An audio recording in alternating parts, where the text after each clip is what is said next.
क्या हुआ है? मैंने कहा कि यार मैं इनके साथ पूरी तरह कोऑपरेट कर रहा हूँ, वो फिर भी मुझे मारी जा रहे हैं, मुझे माँ बहन की गालियाँ दे रहे हैं। तो आपसे सादुर्रहमान बन के बात करूँगा, ना के डकी भाई। मैं नहीं चाहता कि कोई ये सोचे कि इस वीडियो का मकसद जो मेरे पे FIR हुई है उसकी कोई जस्टिफिकेशन है। I am simply here to apologize. मेरे किसी भी कंटेंट से अगर आज तक कोई भी नेगेटिवली इम्पैक्ट हुआ है, मैं उस चीज़ के लिए माफ़ी मांगता हूँ। मेरी हमेशा से सिर्फ यही इंटेंशन रही है कि मैं लोगों को एंटरटेन करता रहूँ और कुछ ना कुछ जो है वो मैं नया लाता रहूँ। लेकिन मेरे अनजाने ना अनजाने में अगर मेरे से कोई कंटेंट कभी ऐसा पोस्ट हुआ है जिससे कोई नेगेटिवली इम्पैक्ट हुआ है, या कोई प्रमोशन ऐसी हुई है जिससे कोई नेगेटिवली इम्पैक्ट हुआ है, मैं उस चीज़ के लिए पूरे कौम से माफ़ी मांगता हूँ। Let the court handle. मैं लीगली इस मैटर को एंड तक देखूँगा। मैं कोर्ट्स के साथ पूरी तरह कोऑपरेट करने को रेडी हूँ और कर रहा हूँ। मैं इदारे के साथ पूरी तरह कोऑपरेट करूँगा और जो भी जज साहब मेरे केस का फ़ैसला लेंगे मैं वो कबूल करूँगा। मेरा और मेरी फैमिली का जो 3.5 माह का एक्सपीरियंस है, मैं सिर्फ वो बताने आया हूँ। खैर मैं तब बड़ा हेल्पलेस होता हूँ, मैं समझ नहीं आती कि मैं क्या करूँ और किस तरह इससे निकलूँ। मैंने क्या किया ऐसा? खैर वो सरफराज चौधरी कहता है कि इसको ले जाओ, इसकी तरीके से तफ्तीश करो। जबकि मैं डे 1 को आया हूँ। मैं सब कुछ, मोबाइल का पासवर्ड, मैंने लैपटॉप के पासवर्ड, मैंने जीमेल के पासवर्ड, मैंने एक चीज़ नहीं छोड़ी। मुझे आज जितने ऑफिसर्स थे वहाँ पे, मुझे एक ऑफिसर आके दिखा दे, बता दे कि डकी भाई ने हमें ये चीज़ नहीं थी दी, इसलिए हमने मारा है। वो तफ्तीश के अंदर इस जगह कोऑपरेट नहीं था कर रहा, इसलिए हमने मारा है।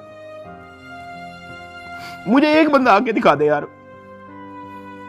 मेरा 23 दिन का रिमांड लिया, मैंने पहले 23 मिनट के अंदर उनको सब कुछ दिया।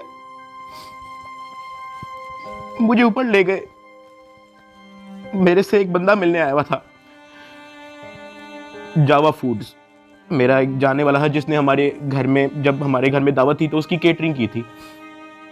अब क्योंकि मुझे फ्रेश मार के ऊपर लेके गए थे, मेरी आंखों में आंसू थे, तो वो जब मिलने आया हुआ था वो अचानक अपनी सीट से खड़ा हुआ और उसने मेरी तरफ देखा कि क्या हुआ है। मैंने कहा कि यार मैं इनके साथ पूरी तरह कोऑपरेट कर रहा हूँ, वो फिर भी मुझे मारी जा रहे हैं, मुझे माँ बहन की गालियाँ दे रहे हैं। तो अगर आपकी यहाँ पे किसी ऑफिसर से बातचीत है, आप उनसे काइंडली रिक्वेस्ट करें कि यार मुझे मारे कम, या मुझे तब मारे जब मैं आपको कुछ छुपा रहा हूँ या आपको कुछ गलत बता रहा हूँ, तब मार लें, लेकिन मुझे मारे कम। वो बड़ा परेशान हुआ, वो बाहर चला गया। कुछ खाने को मेरे लिए लेके आया था, पिज़्ज़ा या कोई बर्गर लेके आया था। बाहर जाके मुझे नहीं पता कि उनके जानने वाले थे जुनैद सलीम जो एंकर हैं, उन्होंने कहीं उनको बात बता दी। जुनैद सलीम साहब ने जो है वो अपने पॉडकास्ट के अंदर इसका जिक्र कर दिया कि मेरा एक जानने वाला वहाँ पे गया तो डकी भाई इस हालत में था। तो जुनैद सलीम साहब ने जो है वो इस चीज़ का पॉडकास्ट दे दिया। के लिए अंदर प्रॉब्लम हुई, मुझे फिर इस बात पे डांट पड़ी कि मैं आगे बात आउट कर रहा हूँ। खैर मैंने फिर डिसाइड किया कि मैंने अब बोलना ही नहीं, मुझे जितना मर्जी मारे, मैंने किसी को नहीं बताना।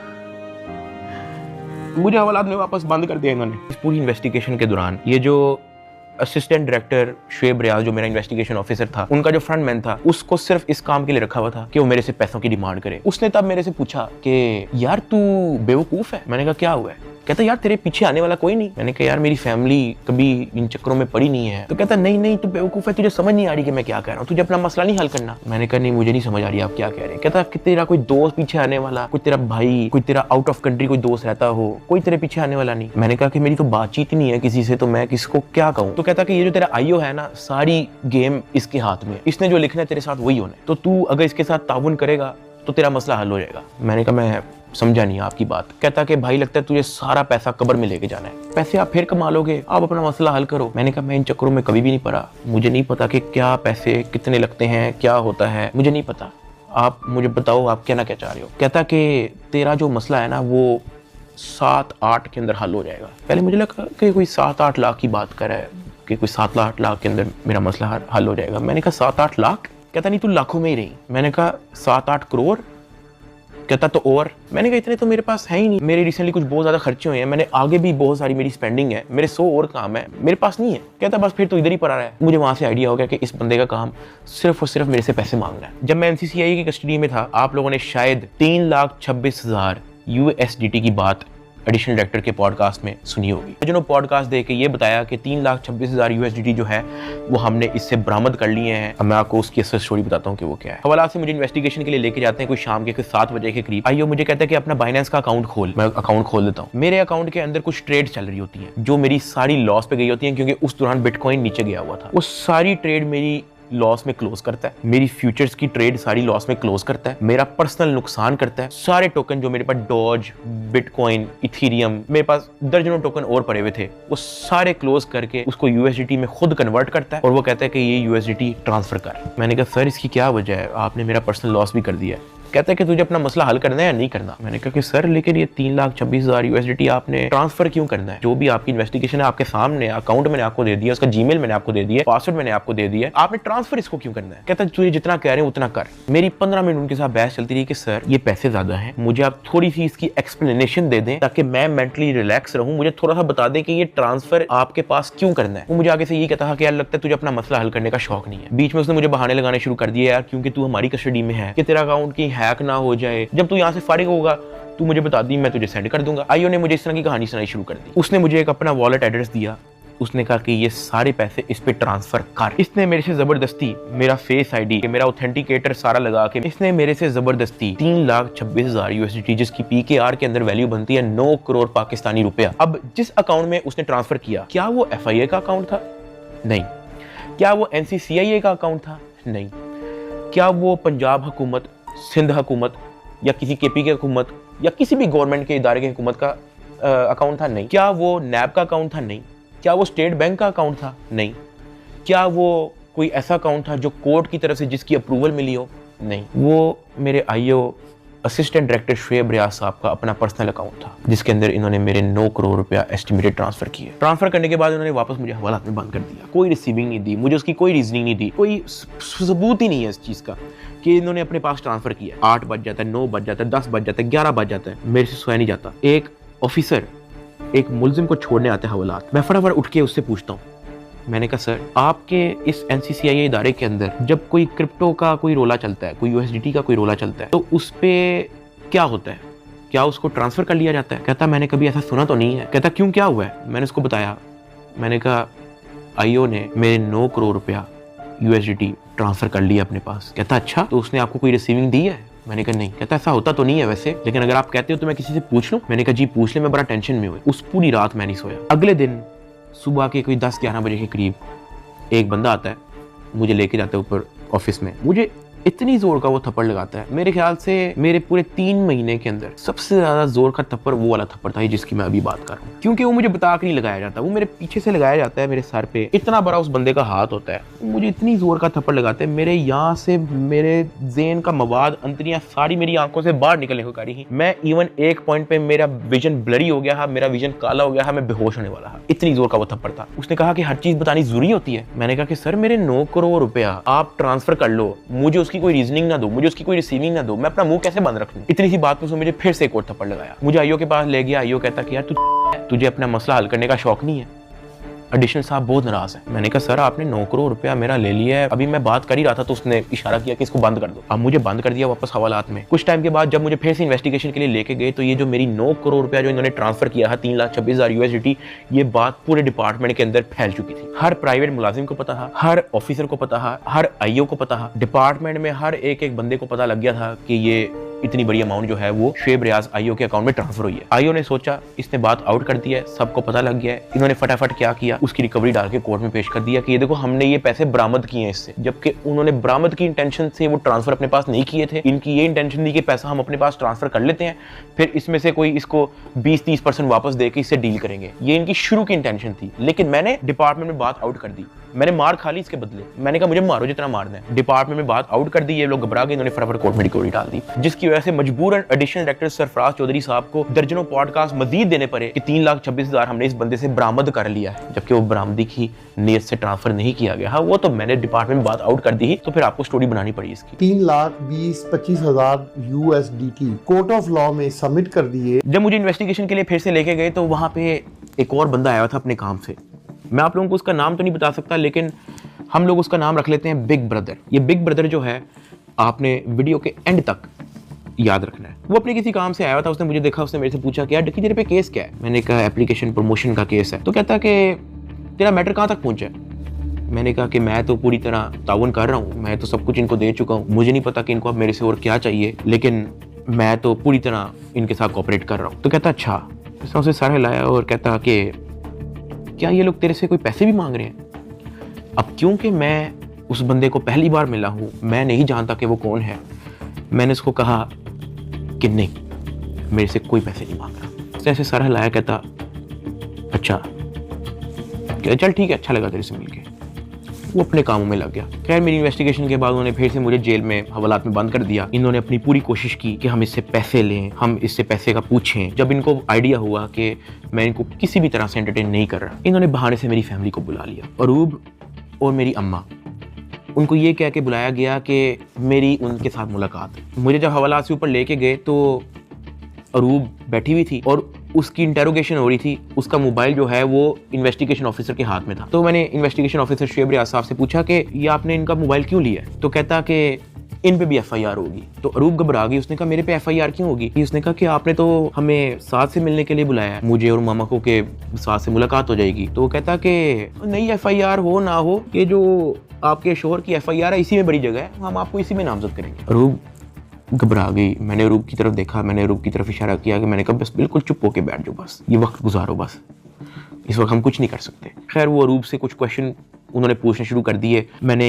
यही कोशिश की कि मैं जल्दी से जल्दी अरूब को वापस भेज दूं घर। उसका मोबाइल वापस मिले ना मिले डजंट मैटर, वो घर जाए। आईओ ने अरूब का मोबाइल रख लिया। मैंने अरूब को कहा कि अब तुम घर जाओ और तुमने वापस नहीं आना। जब अरूब घर गई है तो उसने जब वकीलों से डिस्कस किया तो वकीलों ने कहा कोई बात नहीं, हम प्री अरेस्ट बेल करवा लेंगे। तो अरूब ने कहा ओके। अगले दिन उन्होंने जाके प्री अरेस्ट बेल करवा ली।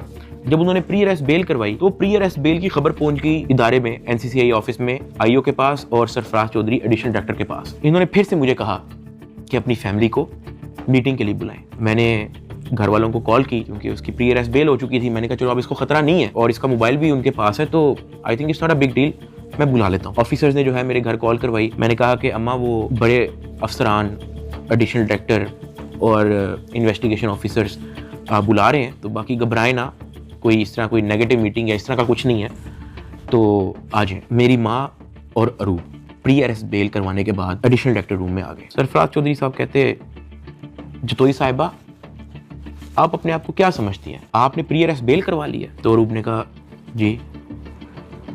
तो कहता अच्छा करवाएं, जो आपने करना करें, 5 रुपए का एक नया सफ़ा आता है, हम एक नई FIR लिखेंगे और आपको पकड़ लेंगे। अरूब मेरी तरफ देख रही है कि ये क्या है, ये किस तरह की मीटिंग है। मेरी माँ परेशान, लाल उनके चेहरे हो गए थे सबके। एडिशनल डायरेक्टर सरफराज चौधरी साहब ने फिर अपना मोबाइल खोला, वहाँ WhatsApp खोला, उन्होंने ऊपर लिखा जज, और ऐसे मेरी माँ को और मेरी वाइफ को लिस्ट दिखाई ऐसे स्क्रॉल करके कि ये देखो मेरा इस जज से भी ताल्लुक है, मेरा इन जज से भी ताल्लुक है, मेरा इस जज से भी ताल्लुक है, क्या कर लेंगे आप। जब वो इस तरह जजेस की लिस्ट दिखा रहा था तो उसने बड़े ऊंचे अल्फाज में बोला कि यहाँ पे जज भी मैं हूँ, यहाँ पे वकील भी मैं हूँ, यहाँ पे सब कुछ मैं हूँ, जितनी आपने प्री अरेस्ट बेल करवानी है करवाएं, नया पर्चे में हम पकड़ लेंगे। हमारे पास कुछ कहने को नहीं था।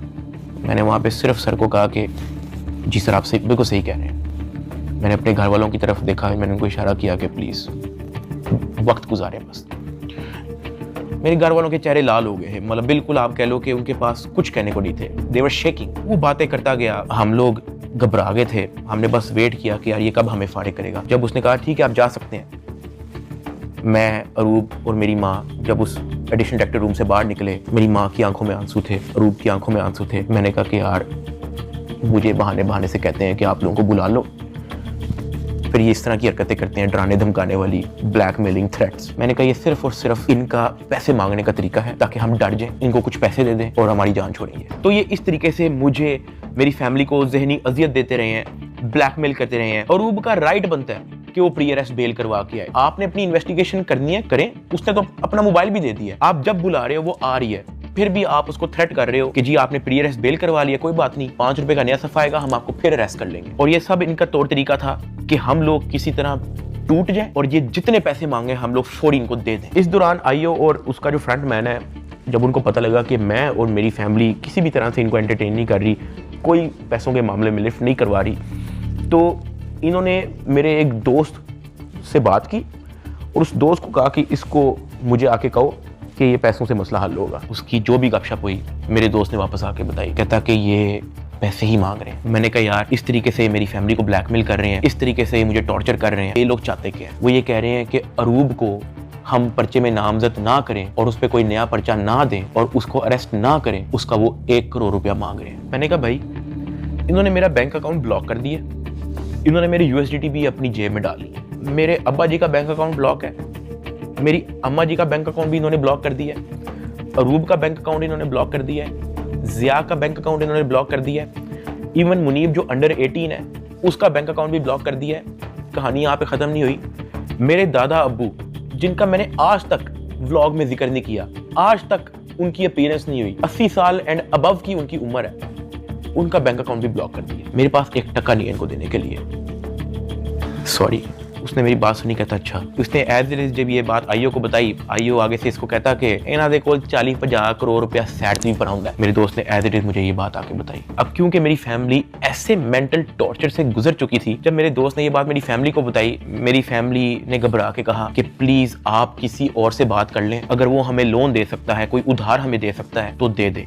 मेरे दोस्त ने इवन मेरे एक और दोस्त से भी बात की, उसने मना कर दिया, कहता यार हम नहीं कर सकते, 1 करोड़ पे बहुत ज्यादा है। मेरे दोस्त ने फिर आईओ से बात की, आईओ कहता कि हम 60 लाख से नीचे नहीं लेंगे, अरूब की हद तक, अभी हम डकी की बात नहीं कर रहे। ये बात जब उसने मुझे आके बताई, मैंने कहा मेरे पास है ही नहीं 60 लाख, या मेरे पास 60 रुपए नहीं है, सब कुछ इन्होंने ले लिया। अगले दिन मेरी कोर्ट में पेशी थी, मेरा रिमांड लेने के लिए जब कोर्ट में गए तो मेरी फैमिली वहां पे आई हुई थी। उन्होंने मेरे से हाथ जोड़ के, रंग उनके उड़े हुए थे, कहा कि साद जो कह रहे हैं इनको प्लीज दे दो। अरूब कांप रही थी, कहती कि मुझे पकड़ लेंगे, मुझे पता भी नहीं है कि इनको कैसे हैंडल करना है, मुझे नहीं पता कि आगे मेरे साथ ये लोग क्या करेंगे, प्लीज ये जो मांग रहे हैं दे दो। जब मैंने उनकी शक्लें देखी फैमिली की, मैंने कहा ठीक है, लेकिन मेरे पास 60 लाख रुपए वाकई में नहीं है, आप किसी से बात कर लें। मेरे मामू आउट ऑफ कंट्री रहते हैं, वो ऑस्ट्रेलिया से फ्लाई करके आए हैं, जो हमने इनको ये सारी कहानी बताई है। मेरे एक मामू इधर पाकिस्तान में होते हैं, वो भी आए हैं, उनसे हमें उधार लेना पड़ा कि प्लीज हमारी हेल्प कर दें, हमारा ये मसला है, हमें 60 लाख रुपया उधार चाहिए। उन्होंने 60 लाख रुपया हमें कैश अरेंज करके दिया, वो कैश हमने इन लोगों को पहुंचाया। इनको पैसे जो है मेरे भाई ने भिजवाए थे, मुझे तो पता भी नहीं था कि इनको पैसे पहुंच गए हैं या वो मेरे मामू ने दिए हैं, ये सारी बातों का मुझे बाद में पता लगा। जब इनको पैसे पहुंच चुके थे, अगले दिन मुझे एडिशनल डायरेक्टर सरफराज चौधरी साहब ने मुझे फिर से कहा कि आप अपनी फैमिली को, अगर आपने मीटिंग करनी है तो आप बुला लें। मैंने कहा जी ठीक है। मैंने अपनी फैमिली को बुला लिया और तब एडिशनल डायरेक्टर साहब का रवैया मेरी फैमिली के साथ टोटली चेंज हो चुका था। वहां से मुझे आइडिया हुआ कि it was never about the case, it was always about the money. वो मेरी फैमिली से बड़े अच्छे से बात कर रहे हैं, मुझे आइडिया हो गया था कि इनको शायद पैसे पहुंच चुके हैं। वो इवन कमरे से चले भी गए थे, उन्होंने कहा कि अगर आपने अपनी कोई प्राइवेट बात करनी है तो आप कर लें। जब वो कमरे से गए हैं तब मेरी माँ ने, अरूब ने, मेरे भाई ने सारी कहानी बताई कि किस तरह से मेरे मामू ने उधार 60 लाख रुपया दी है ये सारी कार्रवाई के लिए। मैंने अपनी माँ से माफ़ी मांगी, मैंने कहा यार आई एम सॉरी कि मेरी वजह से इतना कुछ करना पड़ रहा है सबको। कहती कोई बात नहीं, अल्लाह पाक देख रहा है, इट्स ओके। खैर मेरी फैमिली को 5-10 मिनट दिए हैं मेरे से बात करने के लिए और वो चले गए। अब तक मेरा 16-17 दिन का रिमांड हो चुका था। इतना लंबा रिमांड होता नहीं है। अभी वीडियो में कुछ टाइम पहले मैंने आपको कहा था कि बिग ब्रदर एक बंदा आपने याद रखना है। ये बिग ब्रदर इस बार फिर से NCCI ऑफिस आता है, लेकिन ये इस बार मेरे से मिलने आता है। मेरे से पूछता है कि किधर तक पहुंचा तेरा केस। मैंने कहा कि सर मेरी तरफ से तो मैं सब कुछ दे चुका हूँ, मुझे नहीं पता कि इनका क्या इरादा है। उसने मेरे से पूछा कि यार इतना लंबा तेरा रिमांड क्यों हुआ है। मैंने कहा सर नो आइडिया, जबकि मैं इनको सब कुछ दे चुका हूँ। इनके पास मेरे सारे मोबाइल हैं, इन्होंने मेरी वाइफ को भी नामजद किया है, सारे ईमेल पासवर्ड लिए मैं, सब कुछ इनके पास है, ये फिर भी मेरा रिमांड डिमांड करते हैं। कहता अच्छा तो इन्होंने पैसों की बात की है तेरे से, क्योंकि मैं उस बंदे पे उस तरह से ट्रस्ट नहीं था करता। मैंने कहा नहीं, इन्होंने मेरे से कोई पैसों की बात नहीं की। कहता किसी ने इशारा दिया हो, किसी ने इनडायरेक्टली तेरे से डिमांड की हो, या किसी ने कहा हो कि तू अगर पैसे दे देगा तो तेरी छूट हो जाएगी। फिर वही बात कि मुझे नहीं था पता कि वो बंदा कौन है। मैंने उसको कहा कि नहीं। उसने मेरी तरफ देखा ऐसे, कहता आर यू श्योर। मैंने कहा जी। इवन उसने मुझे एक पॉइंट पे बड़े गुस्से से देखा, कहता कि देख ले अगर कुछ ऐसा है तो तू मुझे बता सकता है। फिर वही बात आ गई क्योंकि मैं उसको जानता नहीं था। मैंने कहा नहीं ऐसा कुछ भी नहीं है सर। कहता ठीक है। वो चला गया। मेरा 23 दिन टोटल रिमांड हो चुका था। जो मैं आप लोगों को ये भी बताता चलूं कि NCCI की हिस्ट्री में इतना लंबा रिमांड नहीं हुआ। इवन एक पॉइंट पे मैं इतना तंग आ गया था इनसे कि मैंने खुद ही जज साहब के सामने कहा कि सर मैं चाहता हूं कि ये लोग अपनी तसल्ली पूरी कर लें, इन्होंने जो मेरी इन्वेस्टिगेशन करनी है करें, अगर ये रिमांड मांग रहे हैं इनको रिमांड दे दें। मैं इतना तंग आ गया था, मैंने जज साहब के सामने खुद ही बोल दिया कि यार रिमांड ले लें मेरा। 23 दिन रिमांड के बाद भी इन्होंने 30 लाख रुपया मेरी फैमिली से मुझे जुडिशियल करने का लिया। मतलब एनसीसी ऑफिसर्स ने मुझे जेल भेजने के भी मेरी फैमिली से पैसे लिए। खैर मैंने अपने दोस्त को कहा कि यार ये आईओ से पूछो कि अब क्या इसने मेरे साथ करना है। कहता कि मैंने बात की है। वो ये नहीं कह रहा कि अब आपकी बेल करवानी है, वो ये कह रहा है कि हमने 4 पर्चे मजीद रेडी किए हुए, वो 4 पर्चे हम डकी भाई पे ना दें, उसका 1.5 करोड़ रुपया वो मांग रहे हैं, जिसमें से एक पर्चा इन्होंने कोई लड़की रिलेटेड रखा हुआ है। और जब मैंने ये सुना मैं बर्बाद, मैं टूट चुका था। मैंने अपने दोस्त को कहा तू इनको ब्लॉक कर दे बस, और तू जा, इनको को 4 पर्चे देने 400 दें, मैंने अब 1 टका नहीं देना इनको। इस तरह तो इनको आदत लग जाएगी। फिर ये कहेंगे कि जी अब हम डकी भाई को फायर ना मारने का 5 करोड़ रुपया लेंगे, घर की बत्ती बंद करने, घर में अगर आप चाहते हो कि बत्ती आए उसका 50 लाख रुपया निकालो, पानी बंद कर देंगे, फिर कहेंगे घर में पानी आए उसका 40 लाख रुपया निकालो। ये तो इन हरकतों पे आ जाएंगे फिर। हाँ, अगर आप मेरी एक आधा फैमिली का अकाउंट